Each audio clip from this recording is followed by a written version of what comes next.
Hello, I'm Azor Ahai, and I do not approve this message. Stop watching. Stop. You. Right now. Stop.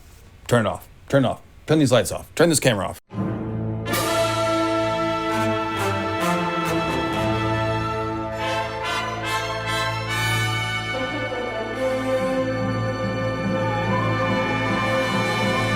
Nothing was more unpopular about the rather unpopular ending of HBO's Game of Thrones than the decision to climax the story with Jon Snow stabbing Daenerys Targaryen through the heart.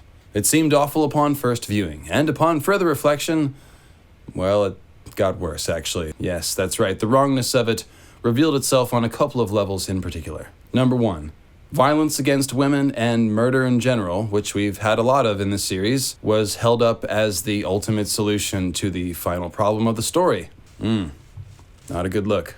And number two, the character who did the most to help uplift the downtrodden for 7.5 seasons was inexplicably and suddenly transformed into a murderous tyrant, to such a degree that, again, murdering her was presented as the only answer. Going further, it seemed a very strange way to echo the all-important A Song of Ice and Fire legend of Azor Ahai, Nissa, and Lightbringer. Jon did stab Dany through the heart, just as Azor Ahai stabbed Nissa through the heart, but this wasn't done to forge a magic sword to defeat the others and protect the living. Dany wasn't willingly sacrificing herself to save humanity, as Nissa supposedly did when she agreed to give her life to forge Lightbringer. Jon stabbed Dany because she had been transformed into Dragon Hitler, basically.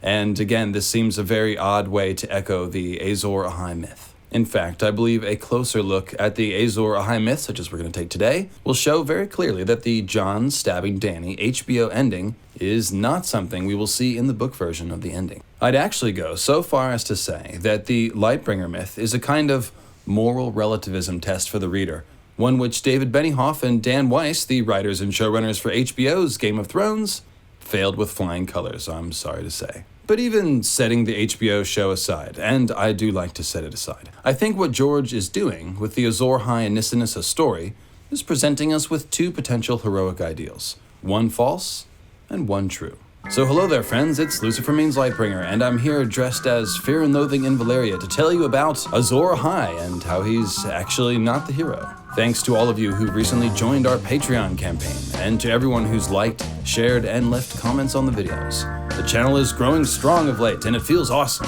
Check out lucifermeanslightbringer.com for more about Patreon and everything else mythical astronomy. And of course, make sure you subscribe and hit the notification bell so you never miss a video or live stream, like the 5-hour marathon I did at the end of May.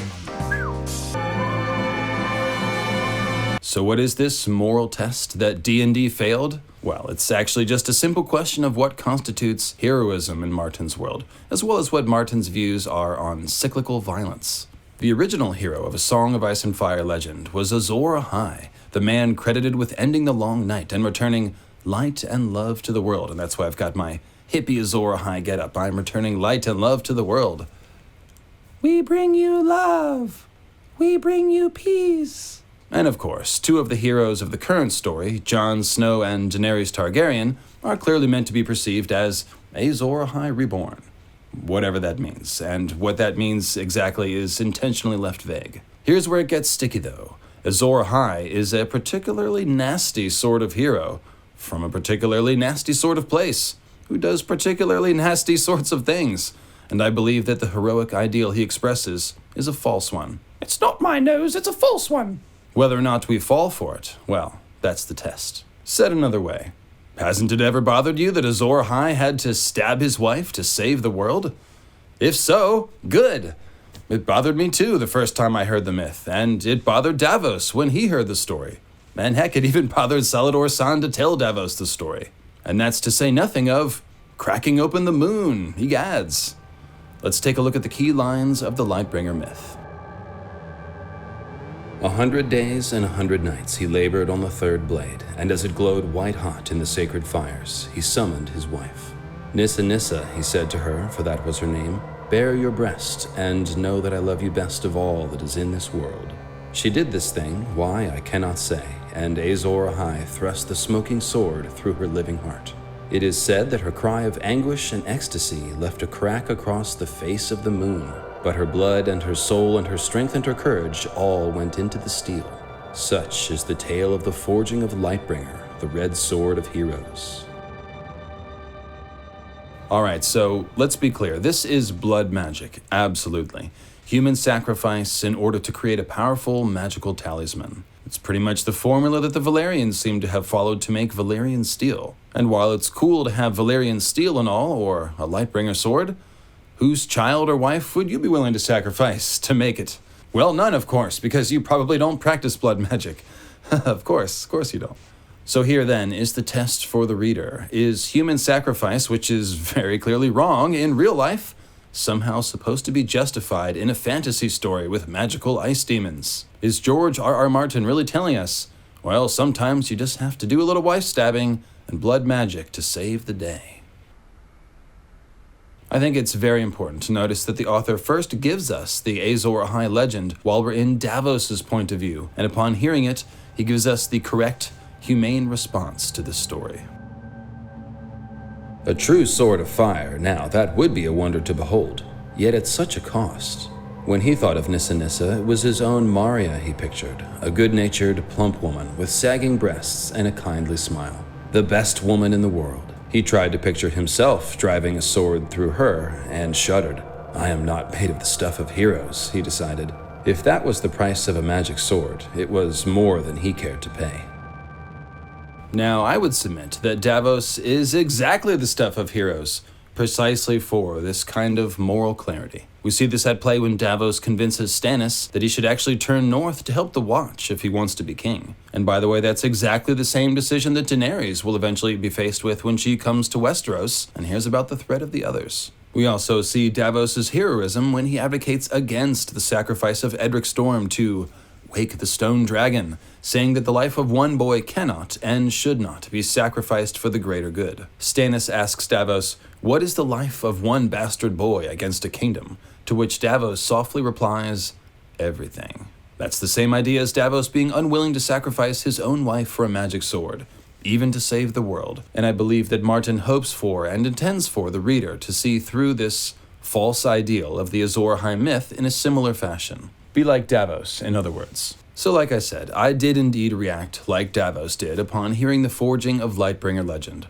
I was certainly, and I'll use my Unicron voice, highly dubious of the idea that this guy was a hero, even before I noticed that Azor Ahai also cracked the moon open in addition to murdering his wife. Cracking the moon open is bad, okay? And in my opinion, it was probably the cause of the long night. Yes, that's right, any sort of celestial calamity which cracked a moon in the skies above Planetos would inevitably create moon meteors, and meteor impacts are absolutely capable of throwing up enough ash, soot, and debris so as to blot out the sun for years at a time. Sprinkle in a little magic, as this is a fantasy world, and there you have it.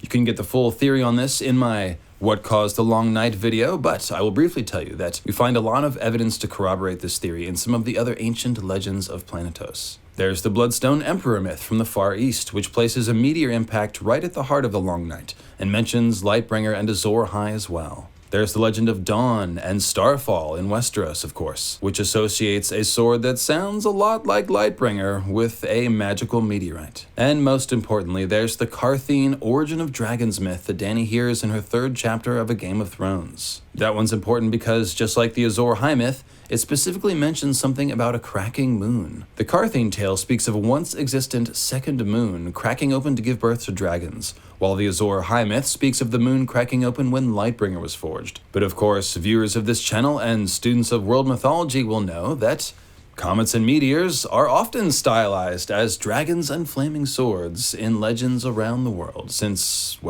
legends have been written down. In other words, cracking moons make moon meteors, and moon meteors make long nights.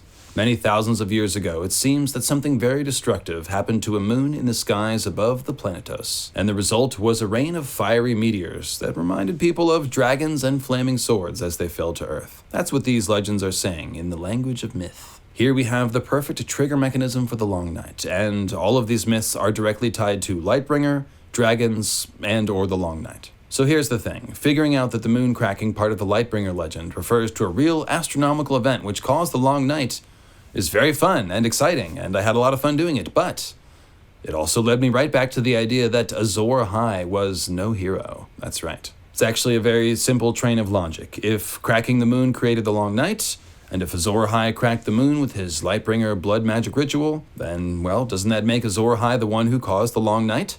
And thus, not the hero? Controversy, I know. Heresy. For those of us who refuse to justify wife stabbing for any reason, this comes as good news, actually.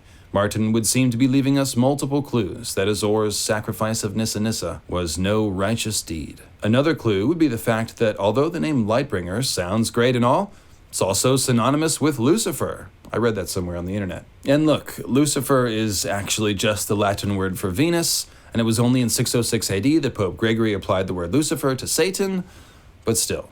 Azor Ahai stabbed his wife with a Lucifer sword, and I have to think that's yet another clue to think a little bit harder about the idea of Azor Ahai as the hero. Along the same lines, the story of Azor Ahai comes from Ashai by the Shadow, where they practice the very darkest forms of sorcery, such as shadow binding or necromancy. We are given 4 other names for the Flaming Sword hero besides Azor Ahai, and most of them come from places that are also associated with very dark sorcery. 2 of the names are borrowed from Michael Moorcock, Elric's Shadow Chaser, and Hyrkoon the Hero. And they refer to, on one hand, a villainous sorcerer, Hyrkoon, and a very dark sort of tragic anti-hero who tragically ends up murdering his wife and destroying his own empire, and that's Elric of Melniboné. All of this points to Azor Ahai as just the sort of dark figure who would, well, murder his wife to gain magical power. We are left then with the Azor Ahai tale being fairly confused. He killed Nissa and broke the moon, which I say caused the long night, but he's also somehow the hero. And that's a hell of a redemption arc, even for George R.R. Martin. More clarity comes when we take a look at the other version of the Long Night Lightbringer story, the Bloodstone Emperor version, to be specific, which we find in the World of Ice and Fire as part of the Maester's summary of Eastern legend. The first version of the Lightbringer myth that Salador San relays to Davos does not give us a cause for the long night, but this one does. After describing the descent of the legendary Great Empire of the Dawn into corruption and despair, we read about something called the Blood Betrayal. When the daughter of the Opal Emperor succeeded him as the Amethyst Empress, her envious younger brother cast her down and slew her, proclaiming himself the Bloodstone Emperor and beginning a reign of terror. He practiced dark arts, torture, and necromancy, enslaved his people, took a tiger woman for his bride, feasted on human flesh, and cast down the true gods to worship a black stone that had fallen from the sky. In the annals of the further east, it was the Blood Betrayal, as his usurpation is named, that ushered in the age of darkness called the Long Night. Despairing of the evil that had been unleashed on the earth, the Maid of Light turned her back upon the world, and the Lion of Night came forth in all his wrath to punish the wickedness of men. Alright, so I just got finished saying that the Azor Ahai legend seems to describe a man who called down moon meteors and caused the long night by murdering Nissa in an act of powerful blood magic. And here is this other story of a guy who caused the long night by murdering a woman and performing powerful blood magic. And, oh look, he conspicuously worships a meteorite. That's interesting. If Azor Ahai's murder of Nissa cracked the moon, then it was a murder that caused the long night, just like the Bloodstone Emperor's killing of the Amethyst Empress was. So, could the Bloodstone Emperor and Azor Ahai be the same person? Is it possible that the murder of the Amethyst Empress and the murder of Nissa, both of which are suggested as the cause of the long night, were the same murder? I say the answer is yes. I mean, think about how little sense the Yitish long night narrative makes. First, the Bloodstone Emperor guy murders the Amethyst Empress, and this causes the long night. But then another guy, Azor, murders his wife, and somehow light and love are returned to the world.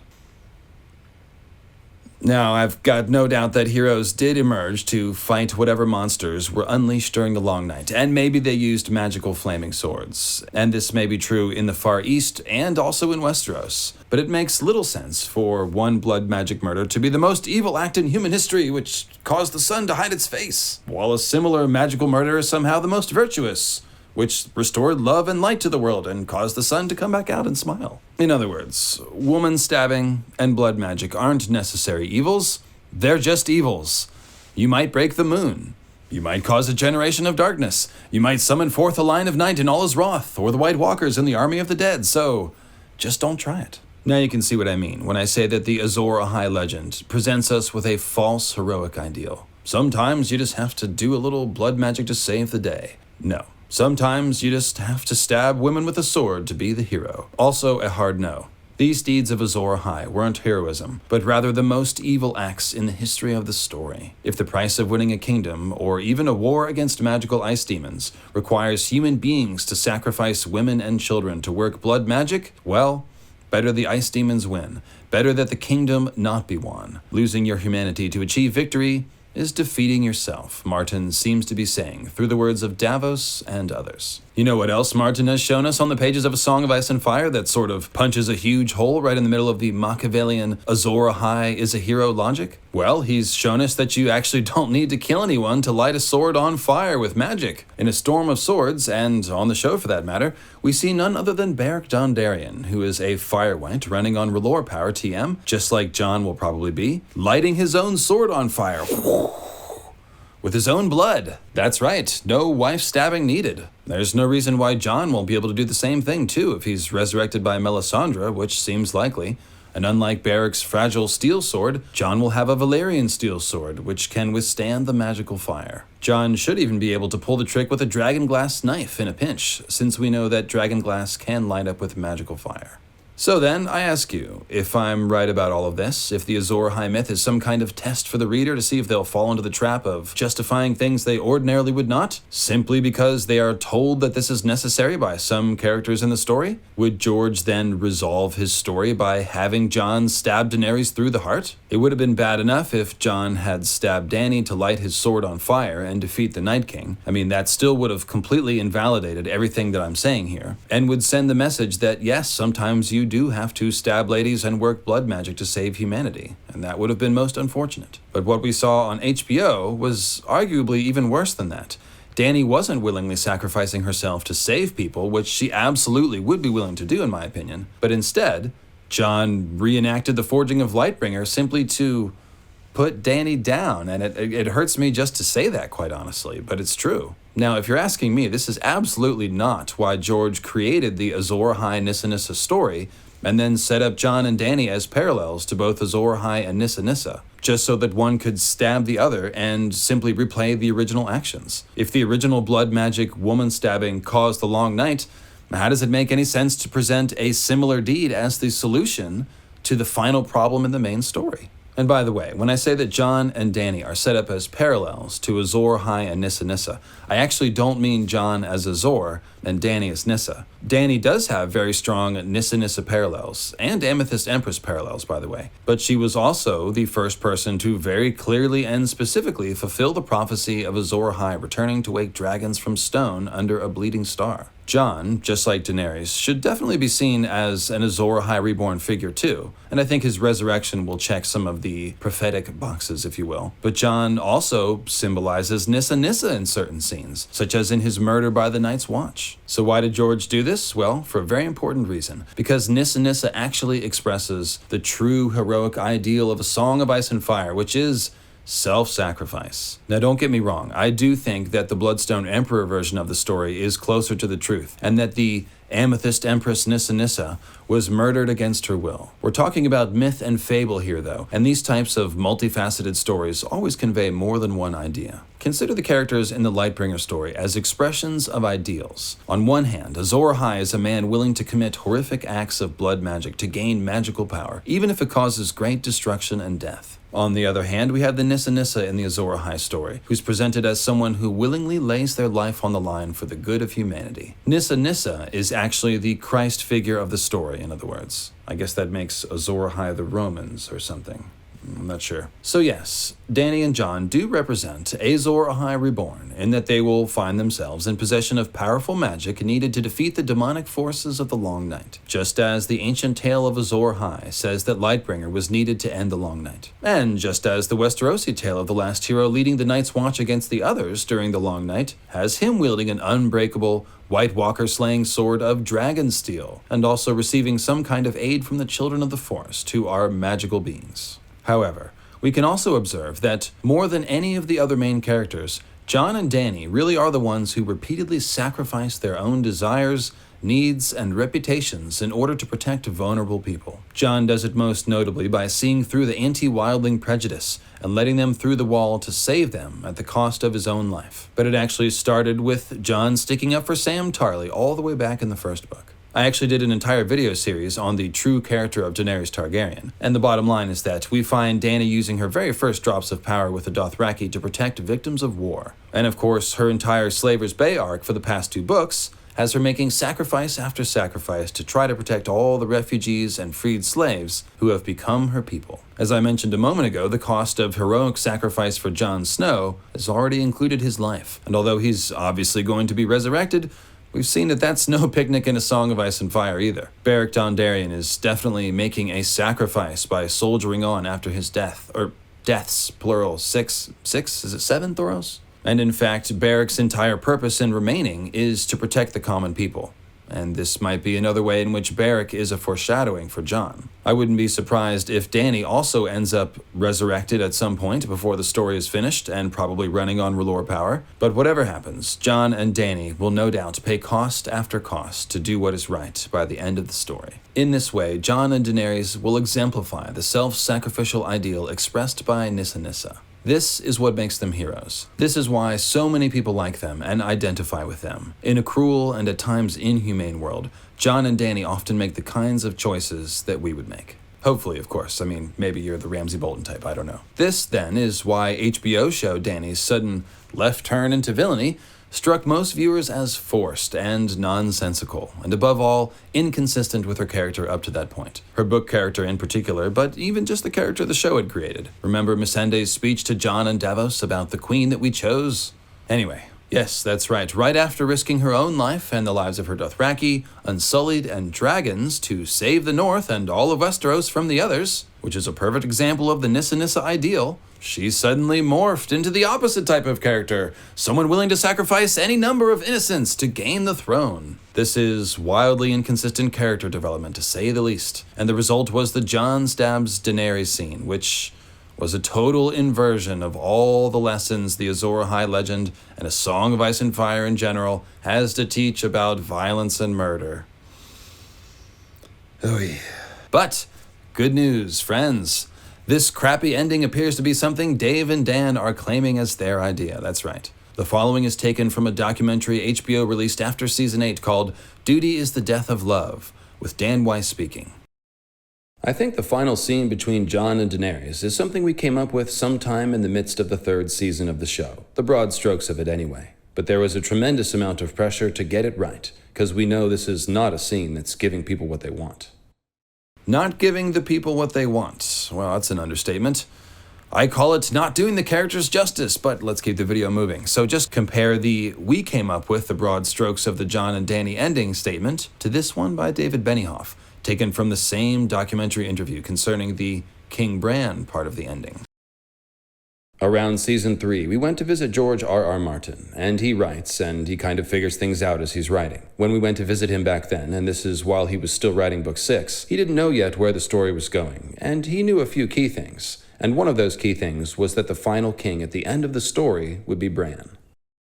Okay, so George told them, King Bran, but they came up with the broad strokes of the final scene between Jon and Daenerys. Now, I don't think we even needed this statement to come to the conclusion that George won't end his story by turning Dany into Dragon Hitler and then having Jon stab her through the heart. I mean, I did stand up and say so loudly right when the episode aired, and I certainly wasn't the only one. But it is nice to have the confirmation. Thanks, guys. As you've hopefully seen today, the Azor Ahai myth presents both a false heroic ideal and a true one. And I have little doubt that all the heroes of the story will be demonstrating self-sacrifice, with Jon and Dany leading the way, not stabbing one another.